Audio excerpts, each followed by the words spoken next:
Alice, I remember last time you denied this. You said you never represented Hong Sheng. Your Honor, I translate for Hong Sheng, and for Hong Sheng po, I invoke my right against self-incrimination for the cases filed at the court po.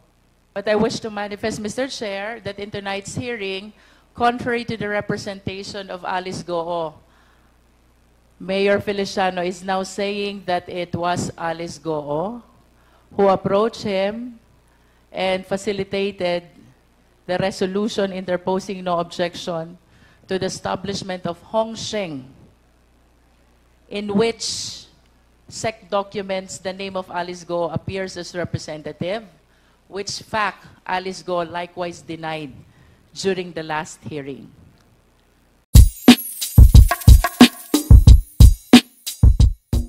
The next to interpolate is Congresswoman Jinky Luistro. Thank you, You're Mr. Chair. Mr. Chair, I wish to ask Alice Goo. Ms. Alice, sino po ang sinundan yung mayor? Former Mayor John Feliciano. Come again? Former Mayor John Feliciano. Joe Feliciano. John Feliciano. John Feliciano. And how associated are you? Gaano ka ba kalapit dito kay John Feliciano? Magkaibigan po, Your Honor. Nakilala ko po siya, I think, during his second term. Second term? Can you Opo. cite the year? Di po ako masyado sure na sa year. Second term ko, di po ako nagkakamali. Siya ba ay nakatapos ng 3 termino? Yes po, Your Honor. In other words, if you're referring to the second term, you met John Feliciano sometime in 2016 to 2019. In between po, Your Honor. In between 2016 to 2019. Ang sabi mo kanina, kaibigan mo si John Feliciano. Can you please enlighten us? Gaano kayo kalapit na magkaibigan? Your Honor, magkaibigan, magkakilala kami. Nagkakilala kami nung second term po niya na kumuha po ako sa kanya ng business permit para sa piggery. And then, last term po niya, I think pandemic time na rin po. Did you help in the campaign of John Feliciano in 2016? Hindi po. Did you help John Feliciano in 2019? Hindi din po, Your Honor. In other words, since you met John Feliciano, wala kang naitulong sa kanya pagdating sa kanyang kampanya. Is that correct? Financially, wala po. What do you mean by financially? If not financially, then what else or how else will you help him politically? Of course, Your Honor, yung mga ibang botante po namin sa farm, kinakampanya po namin, yung mga ganun lang po. And how many voters do you have in your farm? I have, during that time, ngayon po kasi wala na, totally wala na.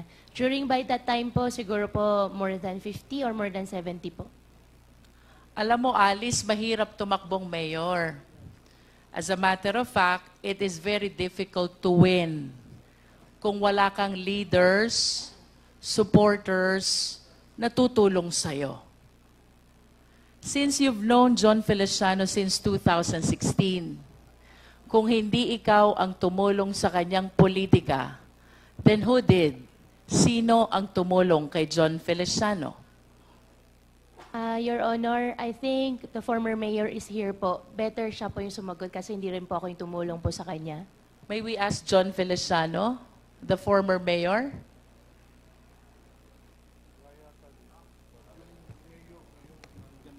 Yan, dito kanina.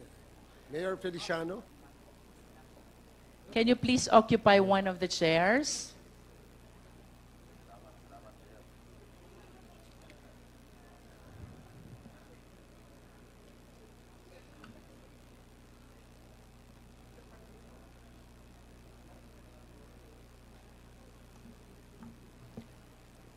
Yes, Madam Chair.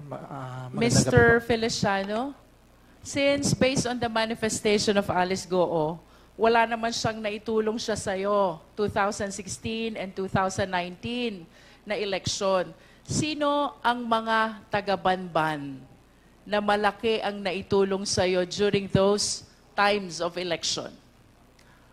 Madam Chair, our town is small, 40,000 votes.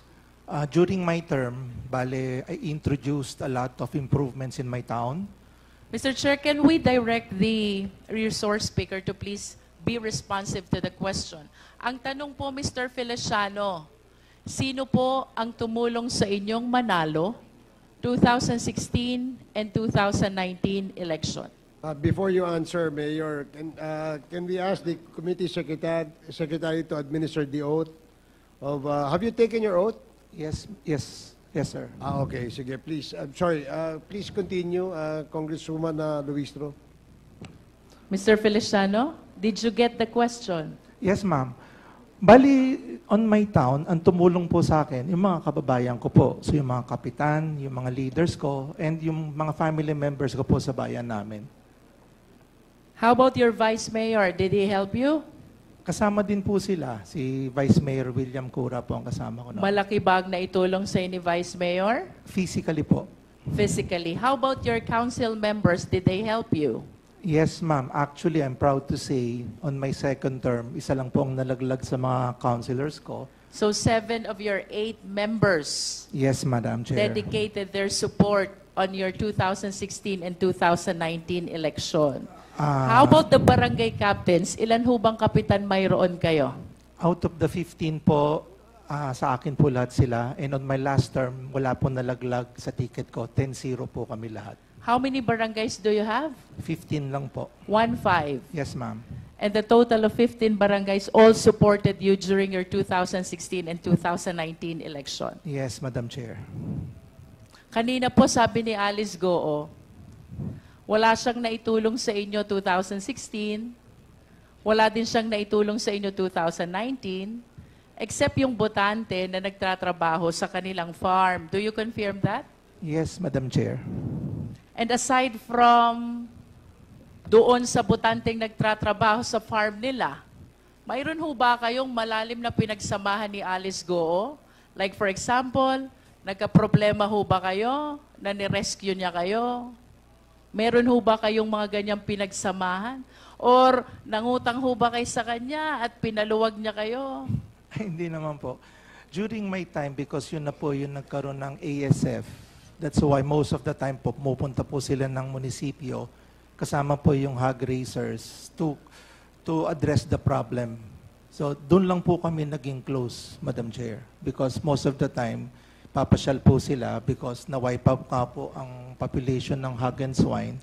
So that's the time we had ample of conversations, Madam Chair. Kung papipiliin ko po kayo, Mayor, si Alice Goo po ba?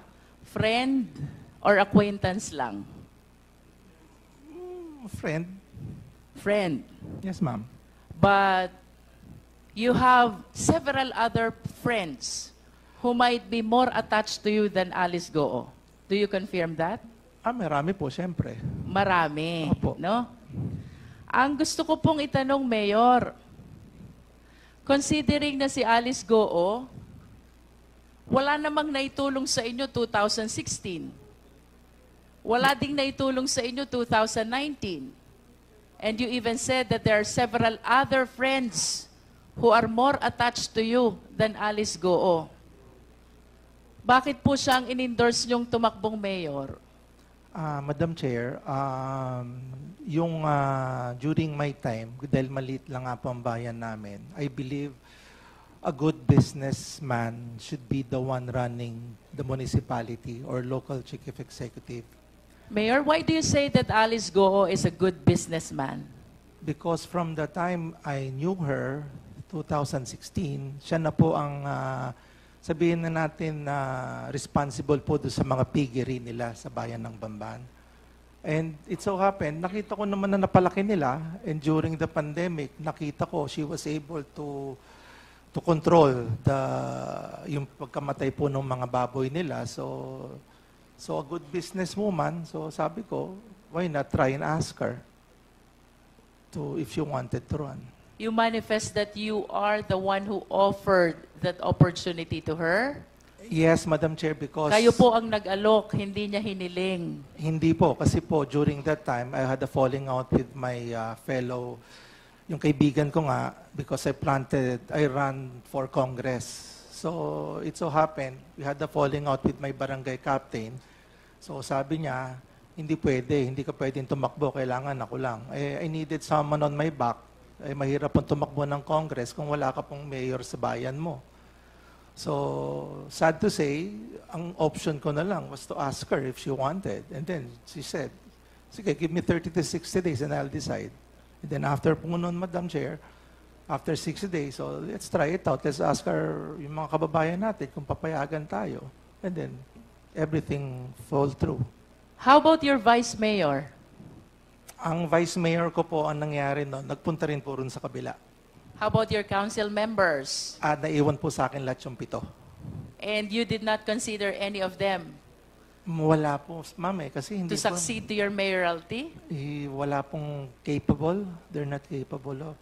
Aside from the piggery business mayor, what consideration did you consider, what factor did you consider why you offered the mayoralty to Alice Goo? Wala naman po. Nothing came into me. Ganun lang po kasimple naman yun eh. You Nothing. just offered the position to Alice Goo. Yes, ma'am. Kasi during that time, it was already closed. Wala na akong magawa, ma'am, because... How close, Mayor?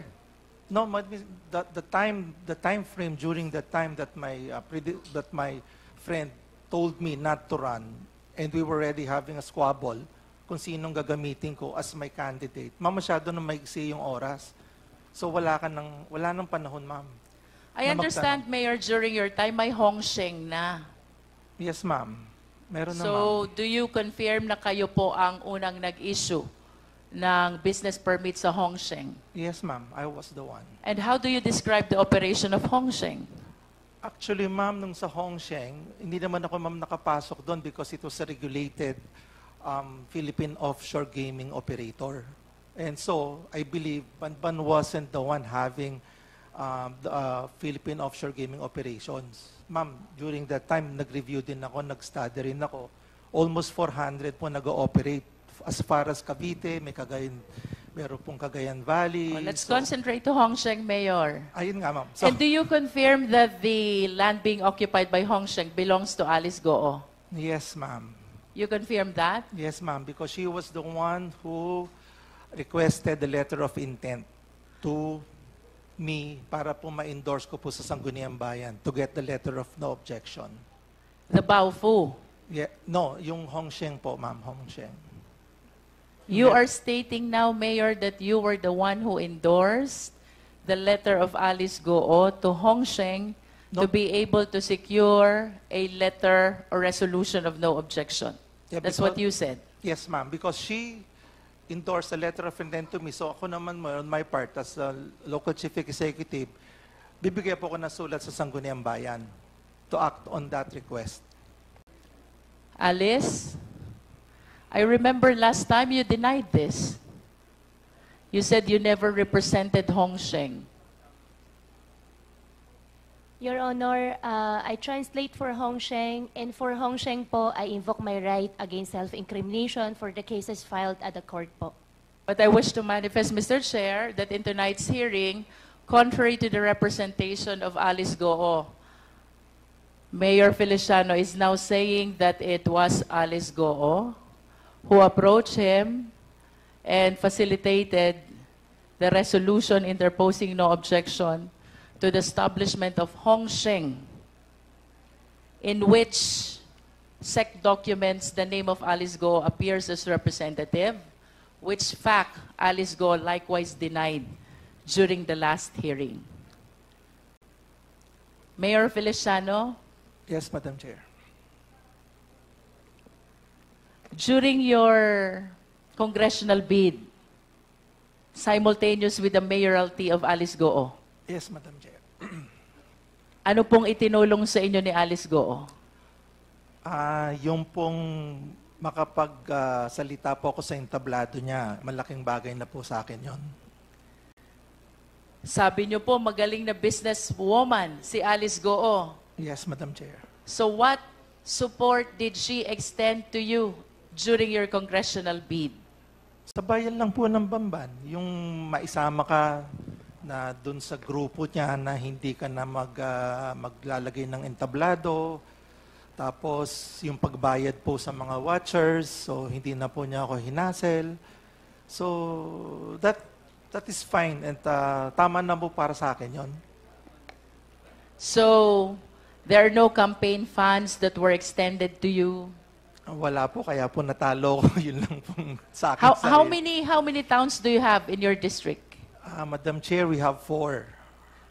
4 towns. Yes, Madam Chair. And ang naitulong lang ni Alice Goo is the audience Yes, Madam Chair. during the campaign period. Tama ba? Yes, Madam Chair. Is that the only thing that you're expecting from the businesswoman whom you describe as a very good businesswoman?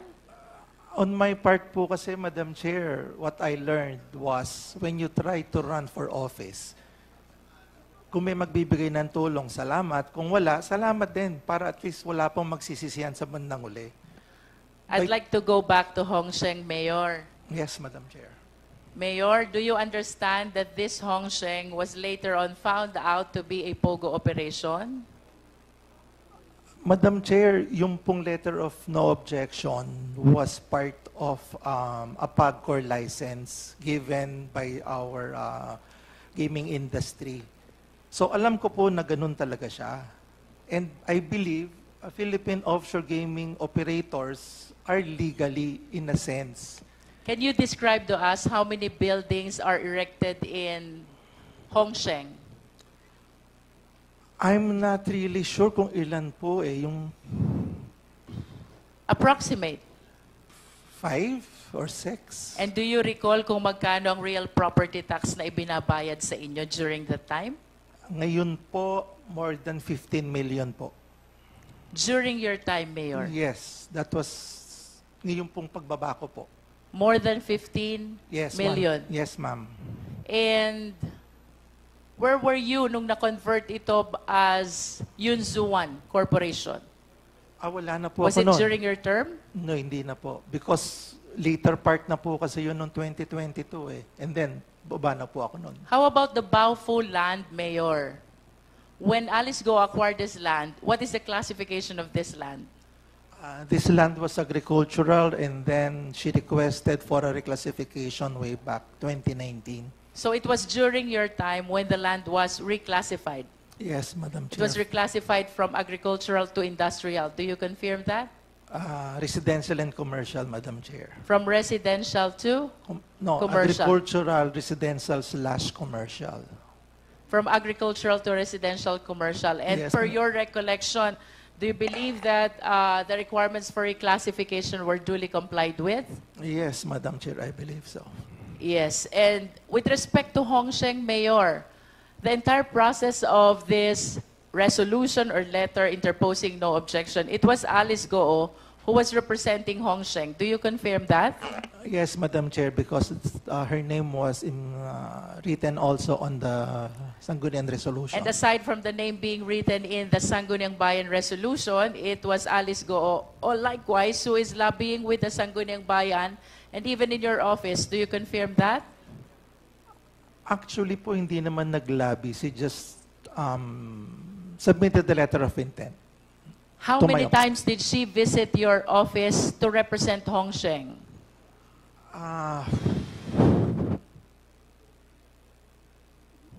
Twice? Twice.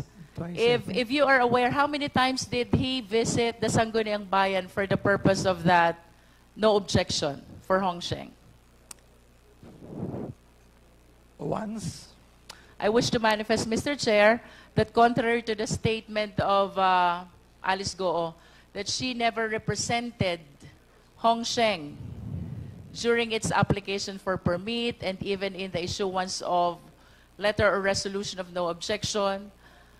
John Feliciano is now testifying that it was Alice Goo who represented and facilitated the no objection resolution for Hong Sheng, the POGO operation. I submit, Mr. Chair.